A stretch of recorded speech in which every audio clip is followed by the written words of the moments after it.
What's going on, guys? I know this is a bit different, so either this is at the end of the video or this is its own video, so we got two videos this week, and I will explain myself. So at this time and moment, I just wanted to put something out that was at least quality, which is why we got the max speeding rods coilover review, but I didn't want to continue to put out bad content, which leads me into why I'm here. I'm thinking we're going to stop the weekly videos. Now, I'm going to aim to get them out by the week. So it's still going to be, I'm going to try to be consistent with the week. But if things are just not there, I'm not going to force it. I'll either skip a week, put out 2 videos the next week, but the goal will be at least 3 videos a month. So it'll be not 1 a week. If we get 4 a week, that'll be a positive. We probably won't get 5. If you're lucky, you may get 5. But unfortunately, the quality is suffering because the consistency is there and there's just not much to do, or things are getting pushed back, or I don't have the proper tools, things like that. But basically, things aren't getting done. My life doesn't work that way. I don't got the money and I don't have the time all the time. So I ain't TJ Hunt, and it is what it is. Hopefully we get there. But basically what I'm thinking is try to go similar to like EOT, Josh Barron's, I think that's how you say his name, and do it when we have the content, we post. Now, I know he doesn't post on a consistent schedule, so I'm going to try to stay on the consistent schedule, but I'll say it's a little mix of that, where when there's content, and when there's not, there's not. It just is what it is, just how it's going to go. I also got to get better at the shorts, because the shorts have been producing views, as well as bringing in new people, which gives us more leverage to get back to consistency and things like that, and get on track to actually being able to do bigger projects. So I know it's been a whole bunch of craziness lately. It's been a lot of boring stuff. It just is what it is. This is just how stuff goes sometimes, just keeping it real with you guys. So this is what's going on. Without further ado, let's get into what's going on this week. It's not much. I guess we'll do 2 videos then, because I'm gonna do transmission stuff, which we talked about a little bit, but I'm gonna show you guys now physically, and then also I'll show you stuff about the battery, because again, it's just not going as planned. So let's get into that and go from there. We'll start with transmission stuff. Go with this, right? I don't know if I'm gonna be able to prop you guys up here. Let's see. Okay, that'll do. We might fall over, but bear with me here. So if you guys remember, the transmission tends to leak out of the back, at least in my experience with the W58s. So when I put this new transmission in, I put a breather in. Now the way that I put this breather in, so you got the transmission, we have the drain plug, and then we got the fill plug on the side. This is if you're looking at from the front of the car. So the fill plug and the drain plug are there, right? And then on the back, there's the output shaft, and this has a seal on it.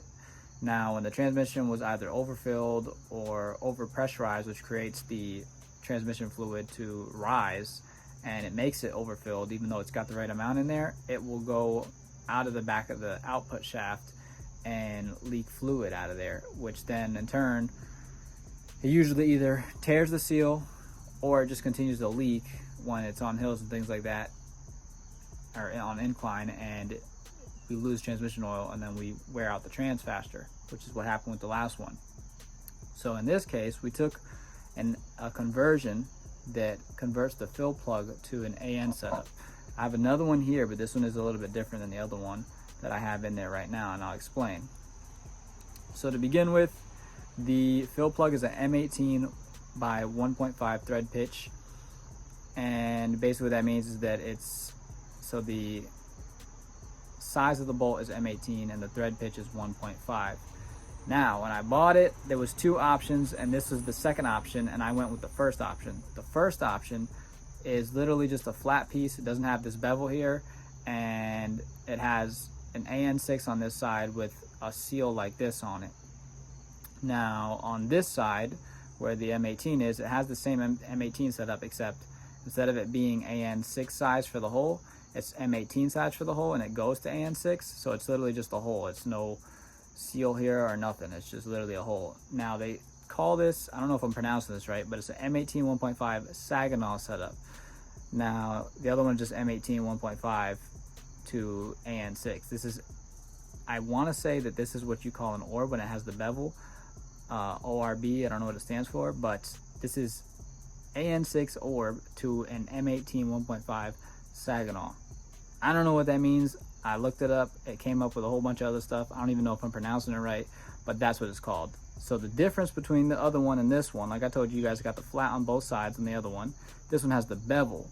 Now, this side isn't so important. This does make it a little bit better because it'll make it breathe only AN6 versus the other one is letting it push in M18 size amount of oil in there, going down to AN6 and choking it up. This will make it AN6 all the way through. Is this bevel. This is the important part. Now on the other one I have an AN line coming off of the AN6 piece, but it's not sealing, and the reason for that being is because it's like this. On an AN6 or an AN setup, any AN setup, it has this bevel on the inside of the AN. So when it actually seats down, it seats against this, which creates a seal, which makes it so that oil doesn't leak out of it. Now on the setup that I have, it doesn't have that, so it's not creating a seal, which means that we're just leaking oil out of that elbow. Now again, when you're driving the car and you're revving high, it makes the oil pressurize really high and it comes out of there. Now the good thing is it's coming out of there instead of the back, because the back is a bigger size hole, which will allow more oil to come out a lot at once. So right now we're leaking transmission fluid very slowly, but it is still happening.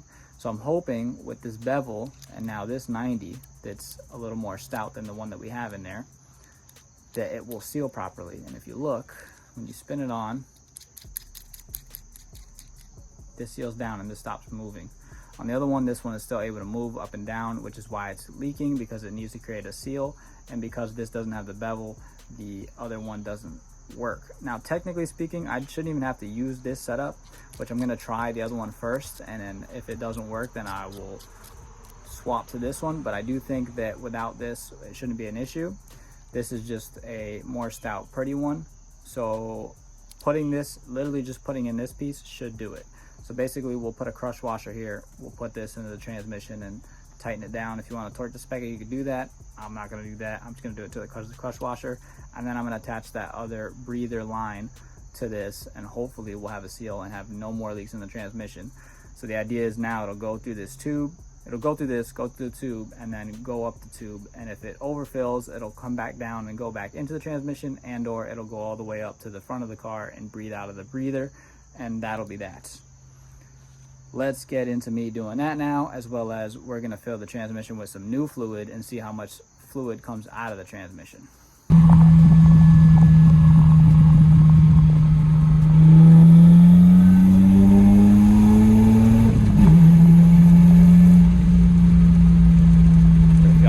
That's what I meant to say. If y'all watched the Max Speed and Rod coil overview, I hope you guys enjoyed that.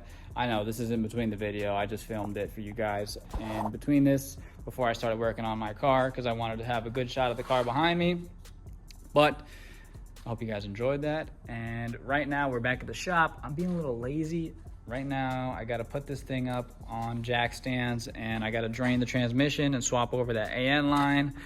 As we're speaking, I am moving the tripod so I can put it away. And then I also have to try to mount that battery bracket, which, do we want to try the battery bracket first? Nah, we don't, because I know that's been boring, guys. I apologize. And I know, trying to get back on track here. I hope you guys did enjoy that extra video this week. And yes, let's get into moving this car around and getting it set up for this transmission flush. Sorry, I'm bleeding, so I am trying to make sure that I don't get blood on anything. It's been a while since you guys seen the car. I know. I washed it this week. I did film it, but the camera got too hot and it shut off, so it was like a time lapse and it did not work out. So you guys aren't gonna get to see that. But as you can see, it does look extra crispy and extra clean for a 10-footer. I know this paint is terrible, but and there's a lot of dings and bruises on it, but you know, Actually look pretty for what we got. Anyways, let me get this transmission done. Let me get this battery bracket in. I'll film a little bit of that, and then that'll set us up for next week, which means that hopefully we'll be doing the exhaust. But without further ado, I'm gonna put you on time lapse and I'm gonna get to work.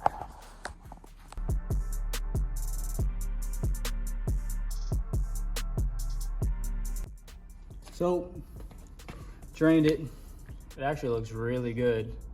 I didn't measure the amount this time. I didn't feel like dragging up the car high enough to pour it out and then have to clean out the thing again. But for this to only have this much in there, this is a really, really good sign. It is pretty metallic, but I do whoop this trans. Usually this thing is filled up, so this is fairly good. So about to plug this back up. Once I plug it back up, I'm gonna swap over that AN piece. I'm not gonna. I was gonna possibly take the AN out and then, you know, fill it until it goes to the fill plug, but I'm just gonna do the 2.5 quarts like I've been doing. I like the way it feels. So I'm gonna do that. I'm gonna probably do like, I don't remember what I did last time, but I'll probably do like 1/2 quart of Lucas and then 2 quarts of the other stuff, because now it shouldn't leak at all theoretically. But I'm happy with this. There's been less wear and tear to the transmission just from the other AN being in there and me keeping up with it. So now hopefully with the other one where it's completely sealed, we should have no issues and this transmission should feel fairly good. I'm gonna go back to time lapse and get back to work, bang that out, and then I'll show you guys me mixing and filling up the transmission again, and then we'll move to the battery tray in the back and see how that fits in there.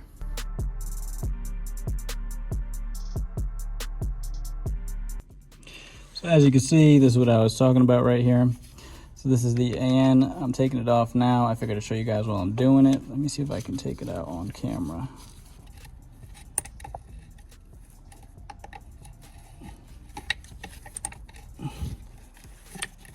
There we go. Okay. So as you can see, it fought me quite a bit, but now I can compare the two pieces for you guys. Hold on one second. Let me just get this thing out.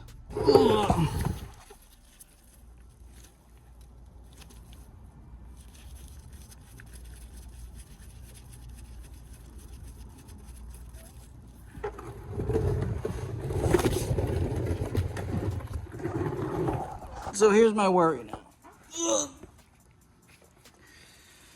So this might have to go back on. So we're gonna put that to the side for now. But if you look, so here's the difference. As you can see, this one's a lot longer. It's got that thing on the end of it. And then on this side, it's got that crush washer. And then this one has the orb versus like that. So yes, it is quite different. I'm also a bit confused because even the threads look different, but they're not, I guess. So how this is going to go in, I don't know if this is, oh yeah, I guess it should. It looks like it just looks different because of the size of the actual nut, or whatever you want to call it there. So it's quite, it's not too much deeper. I'm trying to compare it in height wise because we got to get this into that other piece first then, if we're gonna do it that way. But let's crawl under here real quick and see what we got going on. So if I go and I feed it in like this, right? I don't know if you guys can see or not, but I don't really care right now. I just want to get this done. I don't have a crush washer though. And the answer is, oh wait, still going. Hold on here. The answer is yes. It's too long. So we're gonna have to cut it. I know it's not ideal. It is just the situation at hand. I was worried about, and this is why I didn't order this piece in the first place. So I didn't want to have to cut anything. So this one worked as is. As you can see, this one is a tad bit shorter than this is here. So I guess we'll start with this. this bottom piece here, because we don't need that. We really don't need this gasket piece. We don't need none of this extra stuff. So we'll cut this end off right here, and then from there we'll try to stick it back in and see what happens. Actually cut fairly easy. I'm not too worried about it being abrasive on anything. This is just literally going to sit in there and collect fluid. It's not going to rust, so we don't have to worry about that either because it's going to be submerged in oil. So I'm just gonna wipe it down with a rag, and then we're gonna see if we can get it to bottom out with that crush washer. And if it does, I'm not even gonna film that. I'm just gonna put it in and see if the other end fits on the AN side so that we can get this on the road and get back to the battery stuff.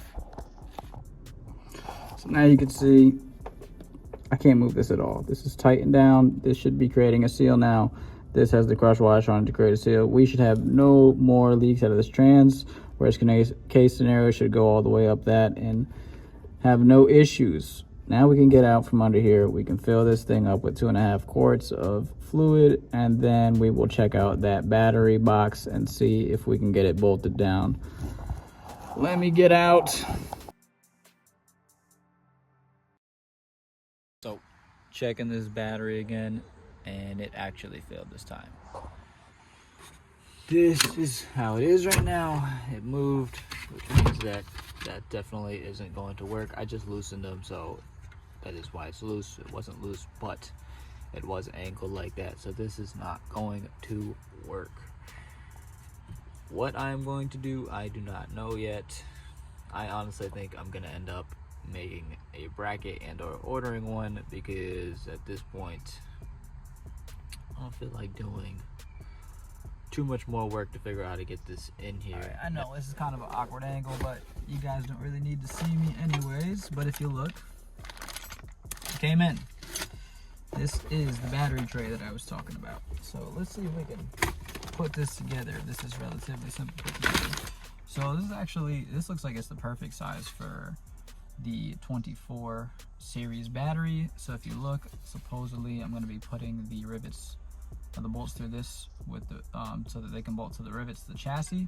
There's more spots here. I don't know if we're going to go that far out, but I can also put one here.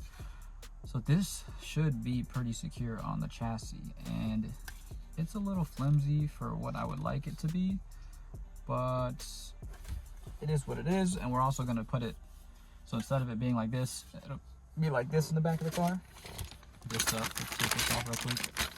Now this is definitely more sturdy than my setup as far as bracketing down the battery.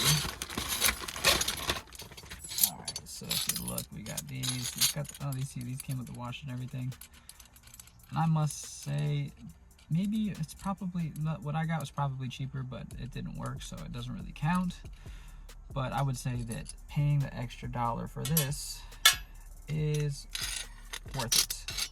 So this, I'll show you in a second, it hooks into the other piece. Let's just flip it around this way.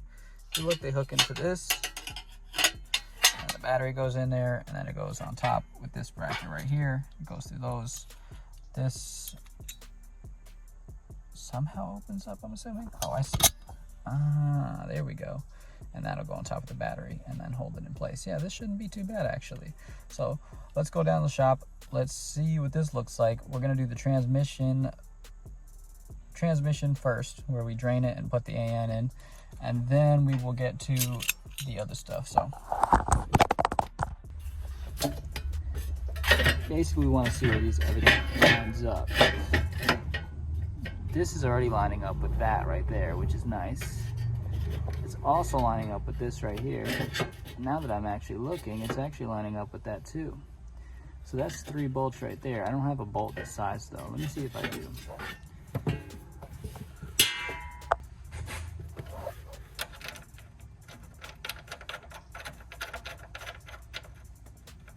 Okay, we got action.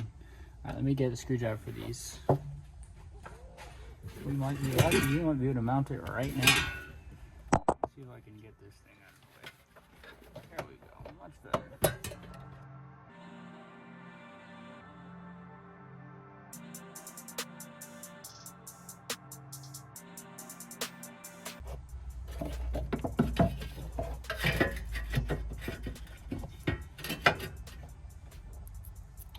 Let's see here. That goes there, right?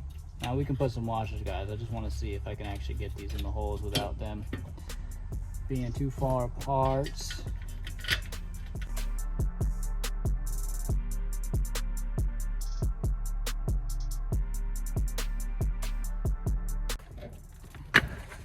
Now, if they didn't lie to me, this should fit. It does. Tight fit, but it fits. I think I can bend that tab. So let me bend that. Let me go get a flathead. Wow, this might have been much simpler than what we were trying to do before here, huh?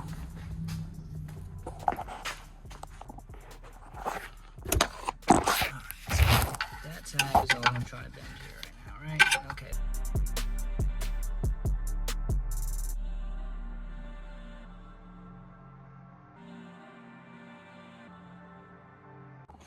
This took way more fighting than I thought it was gonna. Although, it feels pretty dang secure now. I don't think this battery is going anywhere. So, again, now we have to test this and drive it and see how this goes. But it feels pretty secure. The only other thing that I did notice is that one of these studs that's on the car is under here. So I might have to cut that and then re-put that down. But I bet when I change the batteries, this is a pain to put on. But again, it feels pretty sturdy.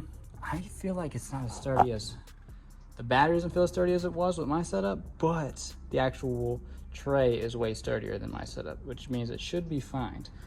So now I'm gonna clean up my trunk, and without further ado, I'm gonna piece you guys out. I know, another crazy week.